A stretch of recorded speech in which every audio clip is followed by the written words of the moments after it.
I want to thank Senator Lautenberg for his leadership and dedication to protecting our families. And I know why he's concerned. I know because I think about these issues every single day. I washed my son's hair last night in his bath. I want to make sure that the chemicals in that baby shampoo are safe. I put sunblock on him this morning. I want to know that I know what the level of protection of that sunblock actually is. When my other son was sick last week, he had 3 different medications. I need to know what those medications will do for him, if they'll have side effects, what the impact is. This is exactly the question that every parent asks every single day in their normal daily lives. Are the products, are the chemicals, are the things surrounding my family safe? Will they cause harm? Will they cause disease? These are real questions that we have to have answered. So I want to thank Senator Lautenberg for his leadership on the Safe Chemicals Act. Yesterday, hundreds of mothers gathered here in the Capitol, right in front of the Capitol building, with their kids and with advocates from all across the United States to tell Congress one simple thing. It's time to stop playing politics with the health of our families. They remind us that the effectiveness of our nation's chemical regulations is an issue that matters to all of us, every single American, and every single parent who has children. Our families are exposed to a variety of chemicals in every aspect of their daily lives, whether it's the soap we wash our hands with, whether it's the shampoo we wash our children's hair with, whether it's the detergents we put in our clothes washer when we're doing our laundry at night, whether it's detergents we put to wash our dishes. Every day we are bombarded with chemicals in our lives. And understanding how these chemicals impact our health and the health of our families is a growing concern, not just for me, but for constituents all across New York. But because of a very broken and ineffective system, our regulatory agencies aren't able to provide us with enough information. The challenge to our regulatory agencies are faced is a substantial one. Since the Toxic Controlled Substances Act that was enacted in 1976, the EPA has faced the daunting challenge to investigate more than 84,000 chemicals in commerce, and their track record for success has been poor.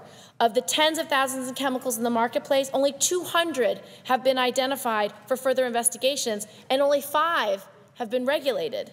Weekly, there are news reports highlighting a new study of chemical concern found in everyday products in our homes, in our schools, in our places of work. These reports have caused growing concern amongst consumers because we've seen links. There's been studies that have linked these chemicals to rising causes of cancer, autism, learning disabilities, diabetes, asthma, obesity, developmental disorders, and infertility. These are the gravest concerns that any family is ever going to face, any one of these. And so we want to know, are the things we're exposed to affecting outcomes? Is there a relationship?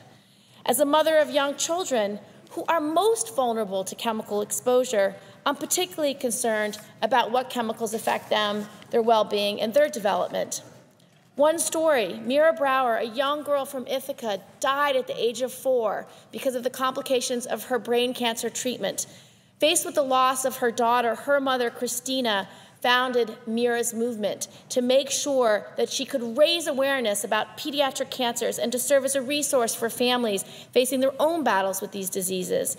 And after exhaustive study of review that identified potential links between chemicals and our environment and cancers, like the one young Mira had, I believe it's time for Congress to take action. We have a number of amendments today that will, again, enhance the work we're doing. 2 amendments that I care a lot about.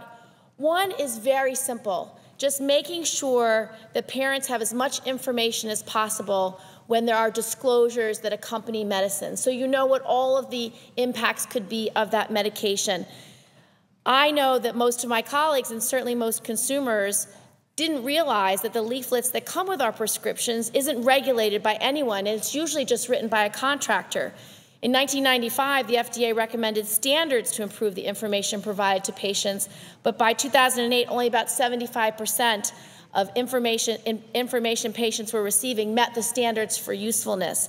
And I just have to say, I met with one mother named Kate, and her personal story about what happened to her son, who was just suffering from allergies and asthma. And when he took a different medication, she saw him go into a depression. She didn't know there could be a relationship. That information was never provided to her.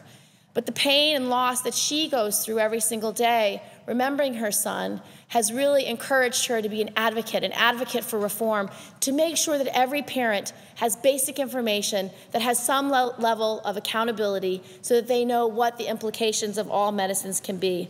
Now, the AARP and Consumer Reports have spent years trying to ensure their patients that when they receive FDA approval, standardized and up-to-date information about their medications will be provided. And they support this amendment that will make that requirement.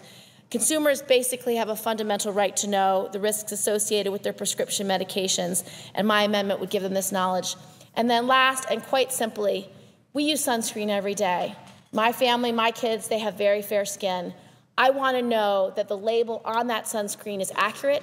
I just want to know if it has the protection it says it does, and this is an area that desperately needs regulation. I support Senator Reid of Rhode Island's bill to finally give consumers the information they need with regard to sunscreen.